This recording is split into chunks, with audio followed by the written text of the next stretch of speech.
Hi guys, Shigete Media here, and it's been a while since I posted a video to this channel, but I'm doing it now because there's something I want to talk about. It's kind of a vlog style, but I'm not going to post the Shigete vlogs because that's mainly for talking about anime conventions and just other things, but this is more nerd culture and pop culture and stuff, and that belongs in this channel, I feel, even though it's vlog style.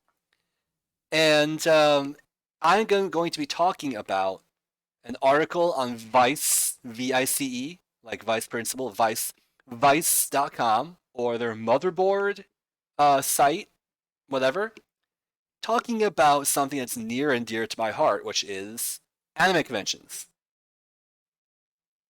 So yeah, anime conventions, right?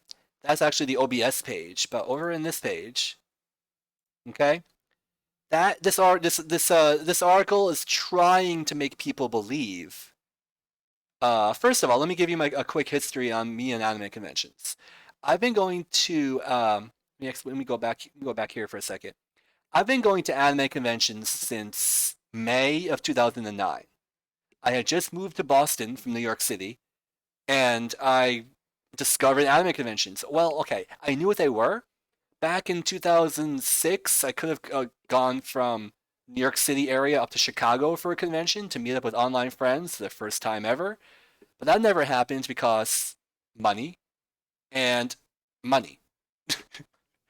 So that never happened. But then in 2009, when I moved up here to the Boston area, as specific as I'll be, um, I discovered Anime Boston.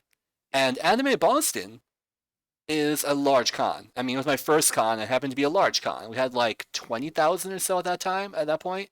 19, 20,000, which is considered a medium-sized con nowadays. Um, but you know, I attended that con and I fell in love with it. I was like, OMG, this is so cool. Oh my god, I see an Inuyasha cosplayer, Kikyo cosplayer. I must record it. And I took my little Minnow HD 720p little camera, and I recorded some vlogs, and that's there on my channel. And I'll post that video down in the description if you guys want to see that. It's kind of cringy because it was my first time ever making a video like that, and one of the first videos I ever recorded. Besides, 2 years prior, I recorded an iPhone unboxing. You can find that. I'm not going to link it because it's not relevant to what we're talking about here. Um, but yeah, no, I started with Anime Boston, and then that same summer, I went down to Baltimore, Maryland, to Otakon, or it's a portmanteau or a combination of two words of otaku and convention, Otakon, right? And then that's when I knew I'm addicted to these things. I gotta do this every year. And then over time, I would add in Anime Central in Chicago, the one I couldn't go to in 2006 because I was 22 with no money. Um, and I still have no money, but anyway. Um, and then I added in this year, the only one I was in this year, 2020, I added in Music and Gaming Festival or MagFest, which there's clips of that on this channel, my little clip collection of it or whatever. And yeah, no, conventions or convention-like events are fun. And given the whole COVID-19 situation, uh, every 99% of conventions, unless they really wanted to risk it and do it anyway, Anime Dallas actually happened last fall. I don't understand why Dallas let them run it, but it happened. Not judging, I'm just reporting that it happened. And they said, "Oh, we did it safely. Everyone's wearing a mask, and everyone was socially distanced," which I think is BS. But even if I could go, I wouldn't go because I haven't heard bad things about that con, but I haven't heard things that would make me go. You know, um, and yeah, pretty much 99% of all conventions and large social gatherings, whether it's at a convention center or just at someone's home, have been discouraged and or not allowed, like made unlawful or whatever. And yeah, now in 2021, things are a little bit better. I'm not going to sugarcoat anything. Things are a little bit better, but not by much. But with the vaccine rolling out, things hopefully by the end of 2021, by the end of the summer, early fall, mid fall, things can start to go back to normal.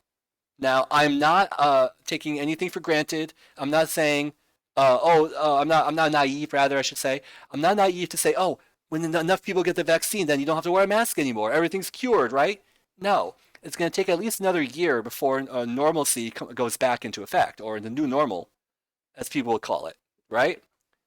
And I'm aware of that. All I'm saying is, hopefully by the end of the year, life can go back to normal or start to, and conventions can slowly start up again. There's two conventions I'm hoping to attend this year if safe enough. There's one in Hampton, Hampton Hills. I forget what it was called. Hampton, Virginia. Actually Newport News, Virginia. Called um, NekoCon. Neko, like cat in Japanese. NekoCon. And it's a smaller convention. It probably has like 10, 11,000 people. For me, it's small. I'm not trying to be all like all high and mighty and pompous because I started with the huge cons. But it's a smaller con, and that's in Virginia, like south of Baltimore in D.C., Virginia, Newport News, the bottom of the Amtrak Northeast Regional train line. If that's a little trivia fact.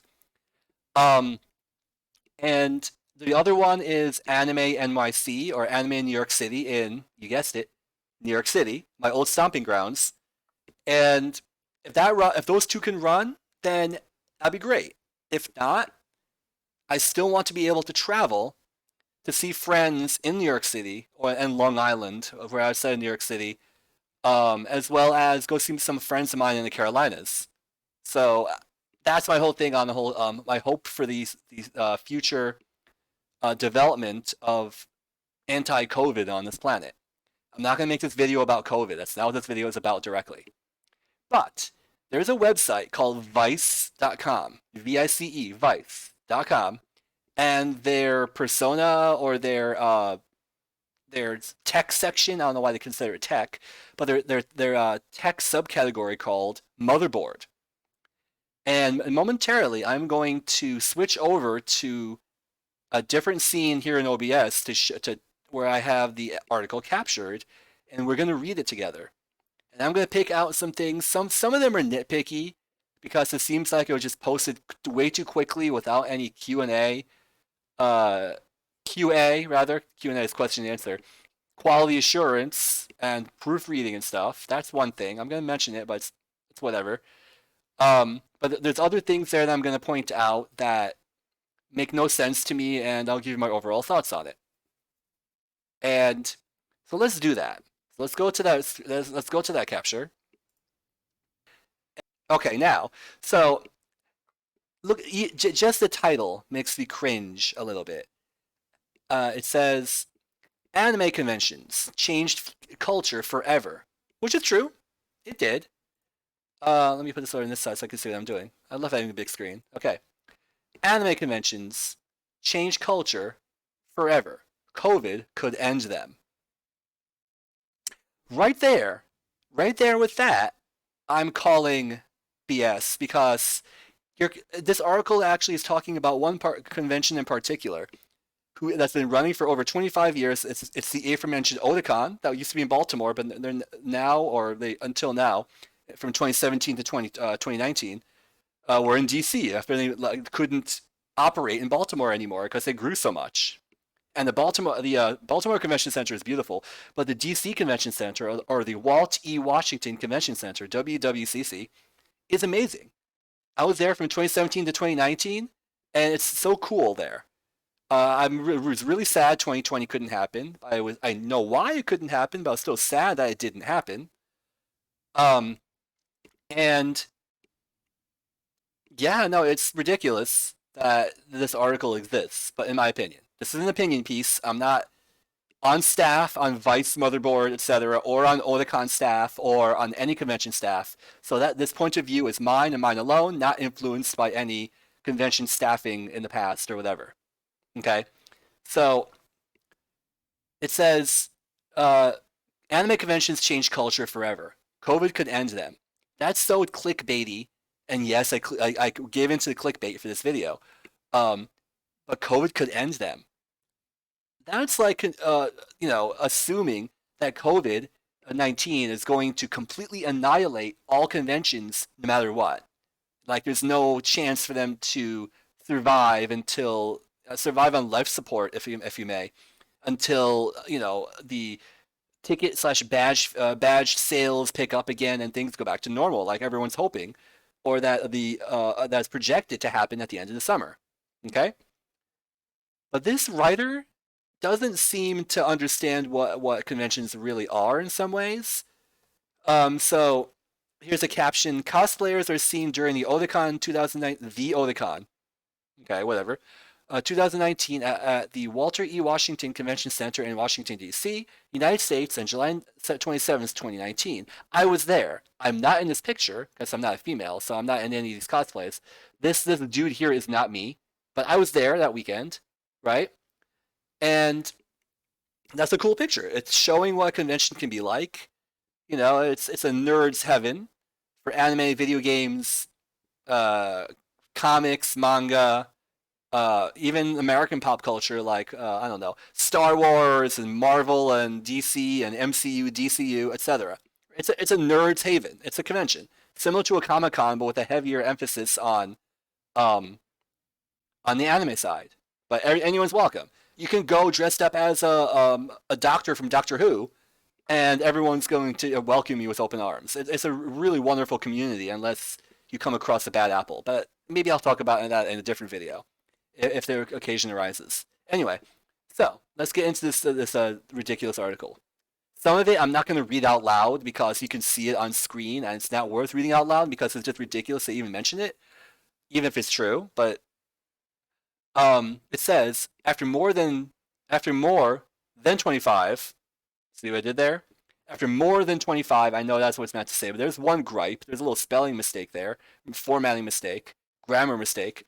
After more than 25 years of bringing together anime fans in the DC area and beyond, the future of seminal anime and comic book convention, Otakon, is in jeopardy because of COVID-19. I mean, that is true. Okay, what they say in this article isn't untrue, but the headline, COVID could end them. Okay, it might sadly end Otakon unless they get the donations they're asking for and get enough of it to pay off their bills to make it possible to plan for this year or next year or whatever. But saying that it can end all of them, that's a bit um, ballsy to say the least. Okay? Now, today, anime is as mainstream as it gets, and it gives a link to Kotaku. Kotaku is a mixed bag. Some of their writers are very knowledgeable about what they write, and others just try and wing it and just do with a little bit that they know from like secondhand knowledge. That's dumb. That's really biased, and I don't follow them. If you guys want to follow Kotaku, and that's while it's still around, because there's some internal conflict with them a while back, be my guest. I'm not saying you shouldn't, but I don't like them. And this writer, Gita Jackson, she is originally from the Kotaku crew, and she went over to Vice. Maybe Vice is part of Kotaku, or Kotaku is part of Vice. I don't know about that. I doubt it, but maybe I don't know. Anyway, today anime is as mainstream as it gets. We live in a world. We live in a world. We live in a world where acclaimed and extremely popular rapper Megan Thee Stallion. Okay, it wasn't Megan Trainor. My bad. I said that to a friend earlier. We live in a world where acclaimed and extremely popular, rapper Megan Thee Stallion raps about doing this, which is why, and even collaborated with Crunchyroll, a streaming service dedicated to anime, on a clothing collection. I mean, okay, that's cool. Megan Thee Stallion collaborated with Crunchyroll to make some merch. That's cool. Okay, whatever. This is also true. Crunchyroll was acquired by Sony for $1.175 billion in December. Uh, Technically, it's Funimation, which is part of Sony, but Sony and Funimation bought Crunchyroll from AT&T for $1.175 billion, which means that anything Funimation will now be on Crunchyroll. They did that in the past, but now it's going to be like indefinitely unless unless the acquisition falls apart. Not just partnership, but the actual acquisition. Any anime you want to watch is likely only a few clicks away, with subs or dubs, if it's not already on Netflix. The Netflix selection of anime is disgustingly horrible because they only have certain ones or they take forever to get it. It's all licensing. I get it, but like I don't watch I don't use Netflix for anime. I use Crunchyroll or other things like High Dive and what is it? Viv, uh, VRV, Briv. But anyway, okay. But this was not the case a short time ago. Before it was socially acceptable and easily accessible, anime in the US was a specialized hobby that thrived only because of the fans who loved it so much, and those fans relied on anime conventions like Otakon to trade VHS tapes, create their own subtitles, and spread the good word of anime. Now, because of the pandemic, the cultural force of anime cons is at risk. Again, Otakon might be at risk. Okay, there's factors that Otacorp, the nonprofit organization that runs Otakon, might not be able to share right now or aren't sharing for whatever reason. So saying the cultural force of anime cons is at risk is bringing about the message that all anime conventions, large and small, are at risk, which isn't necessarily true, and that's ridiculous. Um, Otakon, a portmanteau of otaku and convention, originally took place in Pennsylvania, starting in 1994. Over the years, the convention grew in size and moved to Baltimore. In between State College, Pennsylvania, where they started, they went to what's called Hunt Valley, which is just north of Baltimore. Then they went to Baltimore. So unless they're counting Hunt Valley as part of Baltimore, that's a bit inaccurate. But again, that's a nitpick. The convention grew in size and moved to Baltimore, Maryland, and then Washington, D.C. from 2017 onward. That's correct. According to its website, more than 28,000 people attended 2019's Otakon. And they list otakon.com/info/about/stats. I'll put a link to this article down in the description, by the way, if you guys want to read it for yourself, make your own analyses of it, etc. Last week, Brooke, I'm going to butcher her name, sorry, Brooke Zerlaut, this sounds German, the president of Otacorp, the nonprofit volunteer-run organization that runs Otakon, wrote an internal newsletter for members of Otakon that said that the future of the convention is in danger. Okay, now this is where this is part of the reason why I'm doing this video to point this out. This writer is flip-flopping. First, she's saying, "Oh, anime conventions with the headline, anime conventions as a whole are in trouble because of COVID-19," and now she's saying, "Oh, Otakon says they're in trouble for whatever reason." Which is it? I mean, it's so inconsistent here. Quote, "Put simply, in the next few months, we will have to make a decision to continue planning for Otakon 2021 or potentially close our doors forever." That's a little bit clickbaity as well. Again, I have no inside information about their finances or whatever.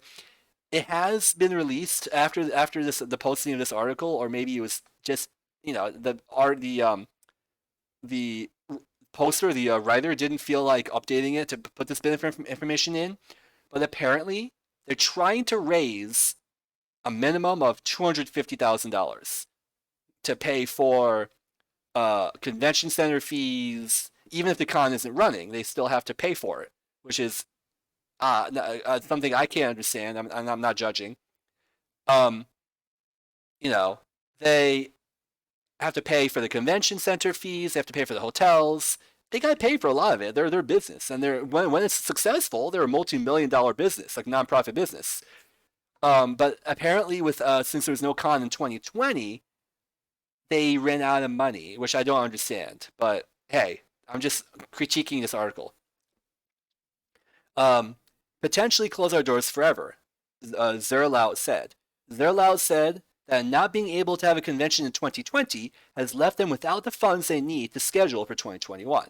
Well, I mean, you don't have to schedule for 2021, and for anyway, the city, it's a city level basis, a city level decision as to whether or not social gathering can happen at this point. Like exactly 2 years ago, when this was just after this, just when this con was being planned for 2019, I remember that. I remember that very clearly, and I really wish I could have gone this year, in 2020. Um, it wouldn't have mattered, right? But now in the days of COVID, hopefully the last days of COVID by the end of this year, um, and if it goes into 2022, that's understandable. But hopefully things start to turn around at the end of the year, like I've been saying this whole video. It wouldn't matter, right? But how they ran out of money, or they don't have the money to schedule for 2021. That's out of my scope of understanding for this video. But anyway, um, quote: As a volunteer organization, every dollar that we make from our memberships goes towards realizing that mission to promote and celebrate Asian culture, and our largest event is an annual meeting, Otakon. Zerlaut wrote. We uh we use the proceeds from each year to plan the next Otakon and make sure we survive until then. Okay, so you didn't have any proceeds in 2020. Okay, but the proceeds from 2019, the plan for 2020, that money, in my humble opinion, should be enough to cover 2021, whether the convention is able to happen or not. Again, I might be pulling stuff out my ass here, but like I don't understand why they're asking for donations, and that's a lot of people aren't donating or are hesitant to donate because they don't know the full intention. Otakon isn't run by any a-holes or anything, but at the same time, people want to know where their money is going. That's understandable. Zerlout. Here's where I don't understand why she included this part, where she or some of this is included. That it's completely ignoring the headline, and it's completely just making people like panic because of the headline. Zerlout, who got involved in Otakon through her husband, and said they raised their children on Ghibli films like Spirited Away, Princess Mononoke, etc., told Motherboard that COVID-19 was a challenge unlike any other the convention has faced, which is true for a lot of conventions. But again, they're saying that Otakon's in trouble, and by association, other conventions of all kinds too. That's not true. At least it's not like publicly been reported that, oh, Anime Expo, which is different because it's actually a for-profit organization. But Anime Expo, the biggest anime convention in all of North America, is going bankrupt forever. It's not saying that, and this article makes you think that. It's ridiculous. Um, Being unable to have a convention in 2020 has put the convention in a dire financial situation. And here's the opening quote. 2020 was the only time we ever had to cancel in our 25 plus year history, she told Motherboard. She as in Brooke Zerlout. When Otakon started, local and regional cons were some of the few ways to see the new anime coming out of Japan. In the mid '90s, we were a long way from the days where your favorite show would be running concurrently with its. Okay, that's another typo. Lose the apostrophe here. This proves that this article is just typed out mad quick because you have a deadline without proofreading. You can take 30 seconds to proofread. You don't need to You don't need to worry about being 30 seconds late on the deadline. That's ridiculous. Um, we were a long way from the days where your favorite shows would be running concurrently with its schedule in Japan, which is true. On Crunchyroll, many times things actually simulcast, where services like Funimation and now Funimation Crunchyroll would air on their service at exactly the same time as on Japanese TV, but they put in subtitles on the not necessarily on the fly, but they would put in subtitles to help people that don't understand Japanese follow along with the story, and you can pause it if you need to read a chunk of text of conversation or narration or whatever. That's cool. Anime fans in the States would either download episodes subtitled by other fans. I've done that. I do that sometimes on occasion if I can't find it anywhere else. If their internet speeds were able to, on dial up, even on low quality, it can take up to like a day to get one episode.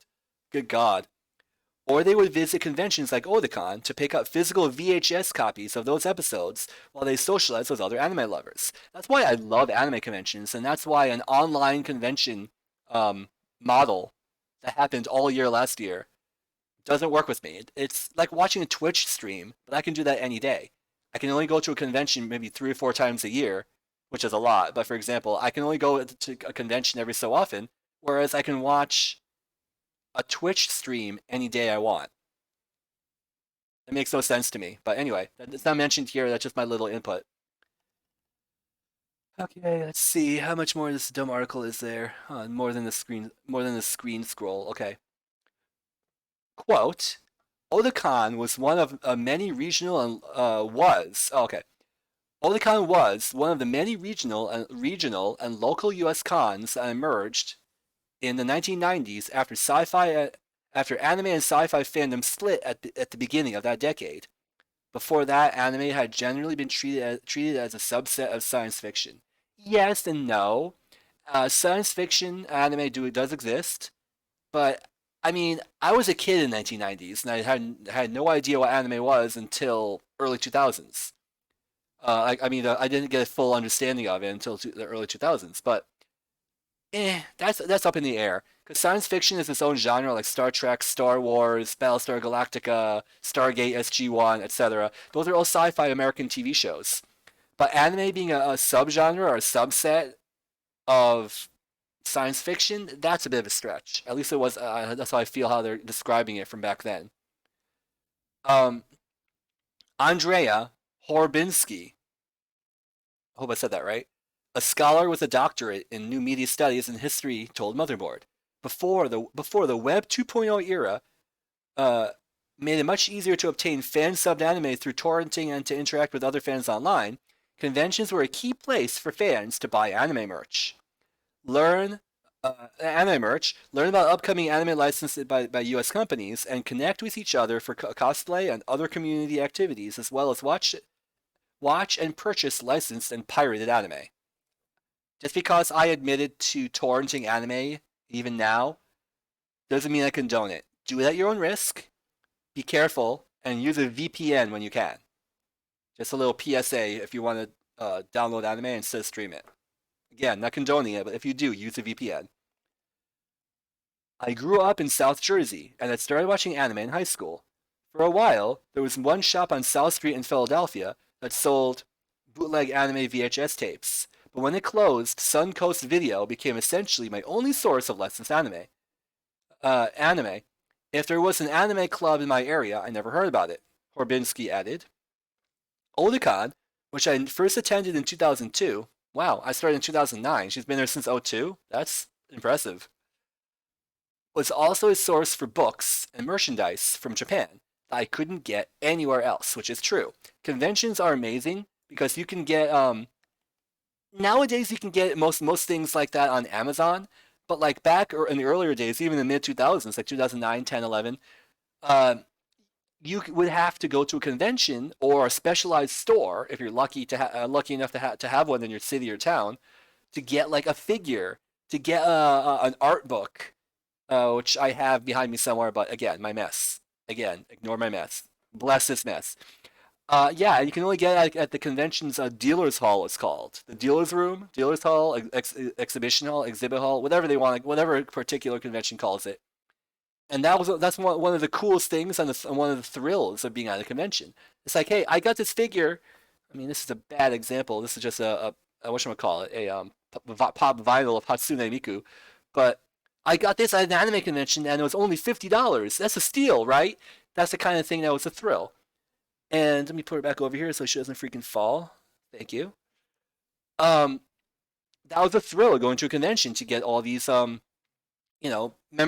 and stuff. But nowadays you can get on Amazon. You can go on all these different like actual manufacturer sites, like I don't know, Hobby Fan, Hobby Link, whatever. And yeah, anyway, let me read more of this article here. Otacon's influence on anime fandom is a lot more than having a character in Metal Gear Solid named after them. That's not true. Excuse me? Did you just not say that Otakon is otaku and convention portmanteaued together? Otakon, let's read that again.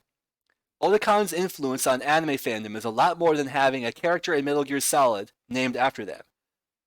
I don't know if that's true, but that doesn't make any sense compared to what Otakon actually is. I haven't played Metal Gear Solid religiously, and I don't know it by heart, but yeah, about that. They were also the site of Japanese rock band L'Arc-en-Ciel's American debut in 2004. That's true. I wasn't there in '04, but I've heard about that, and they were well received. It must have been a fun year for people who were fans of L'Arc-en-Ciel. Ciel, the place where renowned composer Yoko Kanno made her first appearance in the States in 1999. That's true. They've also worked with the Embassy of Japan as part of their mission to celebrate Japanese pop culture. Zerlau told Motherboard that Otakon has always been a place where anime fans and industry professionals come together to simply be family and friends, which is also very true of many conventions. That they make it a welcoming family environment. Yeah, I know it's a really fun time when conventions can happen. Again, hopefully by the end of the year, my two target conventions to the fall should happen. I hope. If they're happening, I'm going. If they're happening and it's safe to go, I'm going. Uh, if it's not fully safe but it's kind of safe and it's happening, I'll wait and see. Um, all right. Anyway, there's like three more paragraphs. Let me get through this, and I'll give you my final thoughts on the article. Otakon has been run by volunteers since it started in 1994, and its website still touts that it is run by the all-volunteer nonprofit organization Otacorp. In cities like Seattle and Chicago, the regional anime and comic book conventions have not remained independent. True, but this is very true.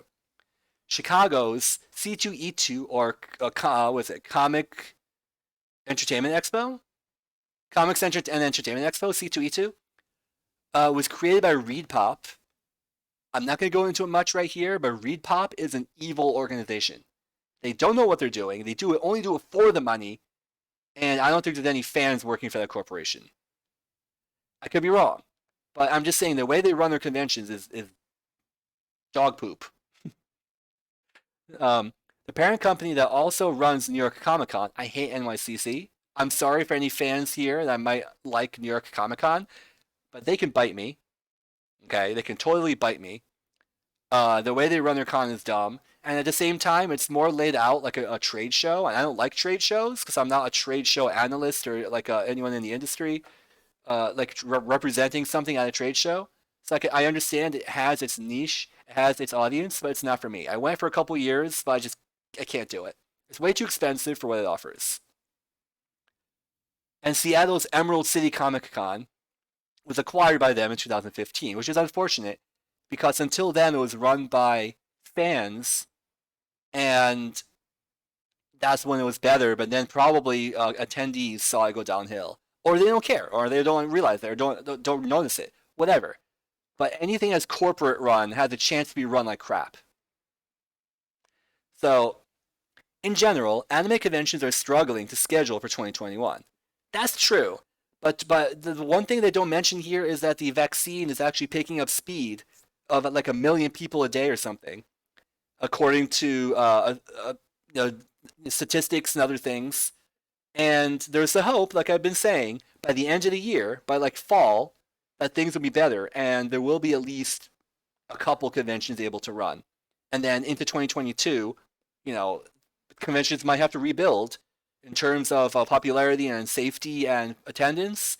But 2022 will be the year I'm saying it, I'm calling it right now that conventions will make a comeback. Sometime in 2022, conventions will be as common as the air we breathe and the water we drink, and that's going to be so much fun to go back. I'll be 38 next year, but I don't care. I'm going to go to a convention until my toes decide to not be toes anymore. So I'm going to have fun as long as I can.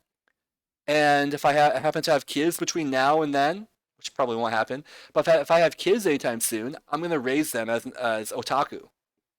If my hopefully wife or girlfriend, if I meet her, call me. No, I'm just kidding. Um, is into it. which hopefully she is. Anyway, according to Anime Convention news website AnimeCons, AnimeCons.tv, they're awesome. Of the 63 conventions scheduled between now and the end of April, over 20 have either been postponed or outright canceled. True, which is very true. A few have pivoted to an online only model. I've told you my opinion on those before. To me, it's like a normal Twitch stream, and it doesn't feel like a convention, and it's like defying the purpose of a convention. Um, while Otakon is still scheduled for early August for now, they're trying to make this article seem like it's been about Otakon the whole time when it's not. There's no way of knowing whether Otakon and other conventions can weather COVID-19. That part's true. There's no way of knowing. Yeah, the vaccine is picking up speed, and there's 29 million or something right now apparently vaccinated. But there's no guarantee that conventions can run until the end of the summer at earliest. Zerlau told Motherboard that most conventions are run similarly to Otakon by volunteers who need the venue, who need the revenue of the previous year in order to hold a convention in the next one. That's true if they use the true nonprofit model, which a lot of them do. Cons run by ReedPop or the parent company of Anime Expo. I don't know who they are. I forget the name of that corporation.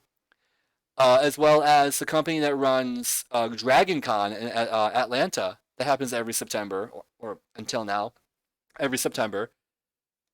They are all corporate run, and they do it for the money, and they'll likely survive because they make a lot of money. They put on huge events, and I'm sure they're pretty fun. I've never been to Anime Expo, and not because it's a corporate for-profit con, but because it's in LA, and I'm on the East Coast, and I would need to cancel all my, not attend all my other cons I do on the East Coast to make that my only convention of the year, which that's not happening unless there's a huge monumental guest out there that I need to go see.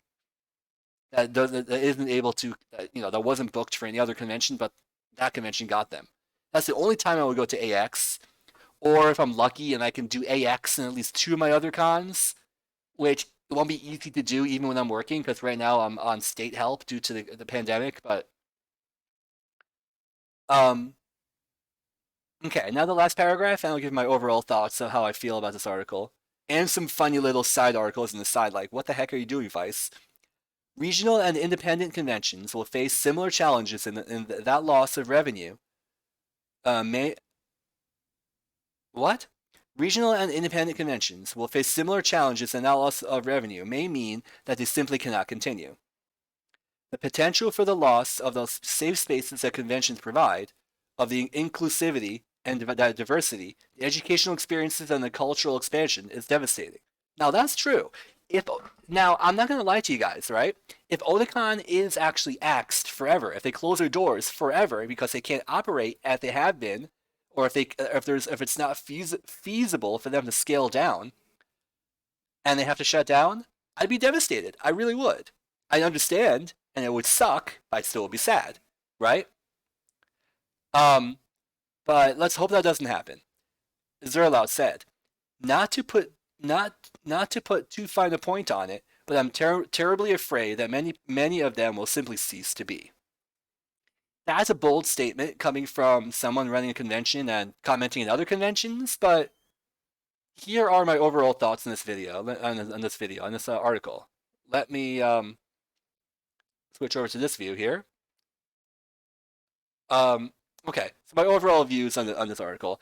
This article, I feel, and someone else pointed this out on Facebook. I'm not going to bring up people's Facebook opinions on it or whatever. I don't want to. I didn't ask ahead of time if I can use them in the video and get their names out there, and infringe on privacy. Some people might say I don't want to deal with that. My overall thoughts in this video. My vibe, as other people on Facebook groups that I've seen this posted on, I've only posted on one.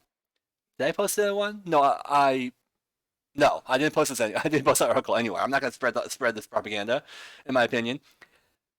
my general feeling, like others have said, is that this person has never been to a convention and she's only going by what she's heard secondhand. And I don't think that's an accurate enough set of knowledge to report on with. Like it's like saying, "Oh, I've seen videos of a Renaissance fair, and here's my opinions on it." No, it's better to actually experience the stuff that you're writing on, if you can, or research the living poo out of it before writing an article on it. All right, so this is future Shikate Media adding in a clip. I forgot to talk about the funny, honorable mentions of articles really quick. So let's do that really quick. So,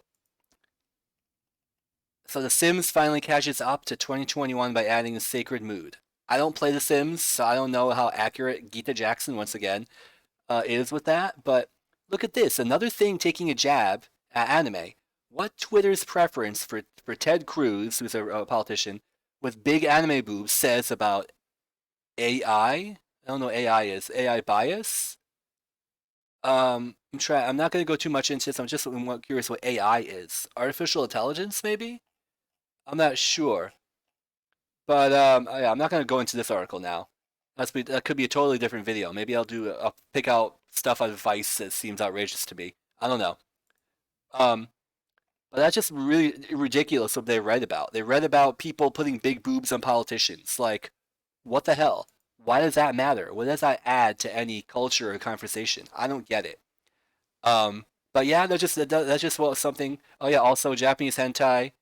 Yeah, is now banned in Australia. Okay, sure. And there's an ad for something, IT skills and stuff. Okay, whatever. But yeah, no, this site I'm sure has some good content and good opinions and stuff. But they really shouldn't be writing about anime if and anime conventions if they don't know anything about it. So I just wanted to add that because I do mention that I would talk about some funny stuff on the side here, and this one in particular. But anyway, now back to the rest of the video, and I'll bring up this point as well. Again, this article's headline is is really misleading. And I really don't think this article should have been written because it's so poorly done, in my opinion. I understand the intention of it, but I just can't vibe with it. Anime conventions changed culture forever. COVID could end them. That is so ominous and so why even say that? But anyway, this has been a long enough video, even after I edit out my derp moments in the very beginning. Thanks very much for watching, and like, comment, favorite, subscribe. I remember when you can rate a video, rate, comment, subscribe. Wow, so long ago. Like, comment, subscribe, and check out the other channels in my network. I've got Shikate Media, Shikate Plays, Shikate Vlogs, and Shikate Watches, which I had originally meant to be an anime review channel, but I don't know what I want to do with that yet, right now. Shikate Media 2 might be just for like outtakes and behind the scenes or stuff, something. I don't know yet. Thanks for watching, and have yourself a great evening, great day, a great yes. Take care, guys.